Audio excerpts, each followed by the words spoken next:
ay nagbabalik sa at ibahagi itong aming ginagawa dito sa Startol. Ito yung aking mga kasama, nagtatabas ng plywood para sa pang frame, at yung iba naman ito ay nagtatabas ng angle bar para naman doon sa mga sa papaon sa concrete para pagwildingan ng frame ng steel frame ng manhole. Saka yung iba naman, ayan, kung nakikita nyo guys, yan ay naglalagay ng siding. No? Bawat tao natin ay iba-iba yung kanilang ginagawa. Tulad ng nitong dalawa, sila din yung naka-assign sa ating paglalagay ng siding, no? Nang sa ganon, susundan naman sila ng ating welder. Yan. Ito yung ating welder guys. Yan.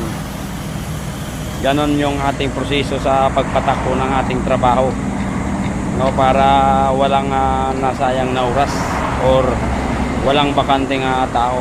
Ayan ang welder. Sunod-sunod yan, siding, then welder, then frame. Yan guys, ayan. So pinapakita lang namin guys kung paano kami magpatakbo ng trabaho. At siyempre nagdidepende yan sa nag-handle sa mga sa grupo, no? Kung paano niya i-handle ang kanyang grupo. Sa akin kasi nakasanayan ko na bawat tao iba-iba ang kanilang ginagawa. Nang sa ganun tuloy-tuloy ang trabaho, hindi yung mag-aantayan dahil wala pa si ganito, wala pa si ibang ikakabit dyan. So sa akin iba naman, bawat tao may kanya-kanyang ginagawa para sunod-sunod ang pagkagawa, no? Kumbaga proper naka-proper ang paggagawa natin. Ganon tayo guys. Tulad ito rin siya ang nagpupuo ng frame.